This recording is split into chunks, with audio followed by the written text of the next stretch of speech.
Hey, sweet little grand dolls, it's your granny here. I'm going to read you a story today. I have my sweet little kitten here. She's going to join us, and we're going to read the story, The Bear and the Duck. Never read this one before, so it might be a good one. We'll have to see. The Bear and the Duck. It was the end of winter, and the day had barely started. Duck blinked, smoothed his feathers, and stretched. He took a running start, ready to fly off. We'll put Kitty over here. But his legs and wings got all tangled up, and he rolled head over heels until, crash, he landed beak first in a jumble of branches.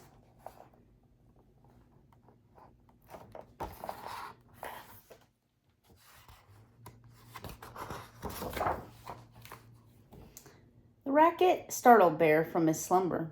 "What's going on?" he grumbled. "Is it spring already?" And he went back to sleep.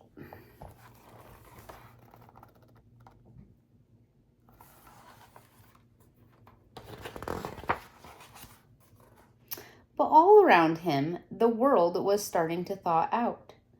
Scowling and rather rumpled, Bear finally emerged from his den. Duck winced in pain, but bravely called out, "Come any closer and I'll break your head."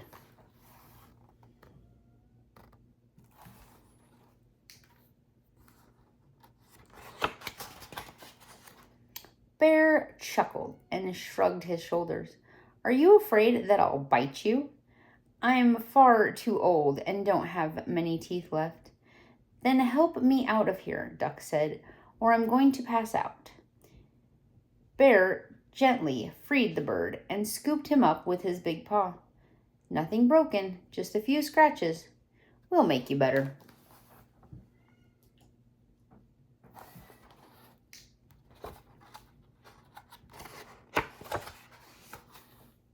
"First, let's find you some shelter," Bear said. "My den would be best." Bear placed Duck on his old bedding. "It's a bit messy, but it's comfortable. Stay here and don't move," he told Duck. "I've got something to take care of." After a good scratch, Bear smoothed down his scruffy coat of fur and disappeared.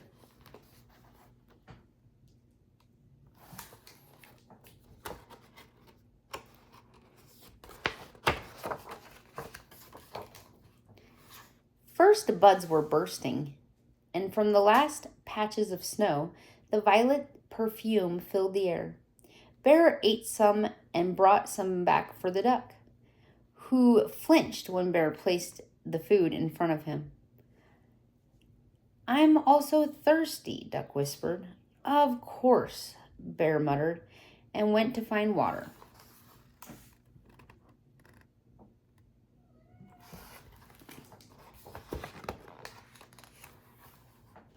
After a few days, Duck was finally well enough to leave the den. The two went for a walk, with Duck riding on Bear's back, and while Bear bathed, Duck splashed around. Sometimes lying in the grass, Duck would puff up his chest and start a story. He would tell stories about escaping fear from hunters and flying past mountains that stretched up to touch the moon. Bear would grunt admiring Duck's stories or listen with one ear as he dozed.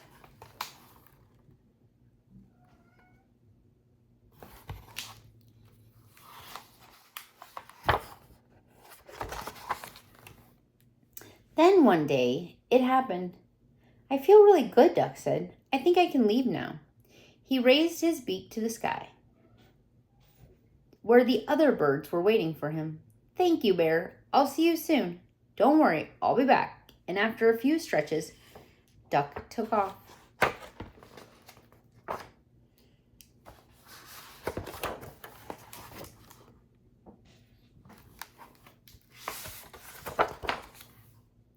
With Duck gone, the days seemed empty. Bear missed his friend. He ate even though he wasn't hungry.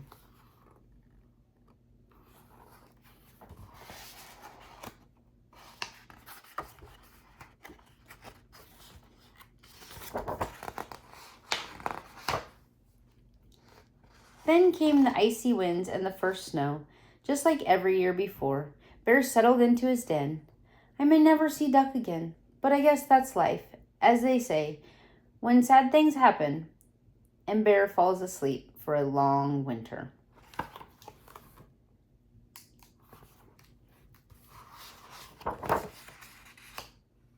Bear woke up to the sound of doves singing. It's spring. He stepped outside, scratched his stiff body, and decided to have a bath. What a flea bag, he thought to himself.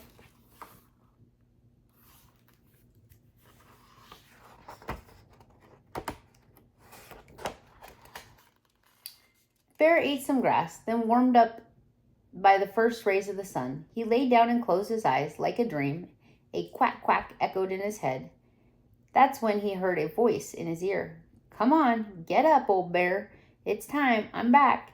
It's about time, Bear replied grumbly. Duck stroked Bear's head. They sat side by side.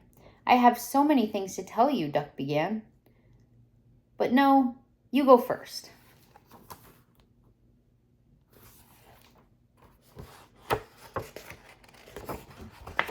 And that's the end. I'm gonna grab my sweet little kitten who also enjoyed the story today. Well, I love you, Grandolls, and hopefully I'll see you again soon. Remember to tell your friends to like and subscribe to my page.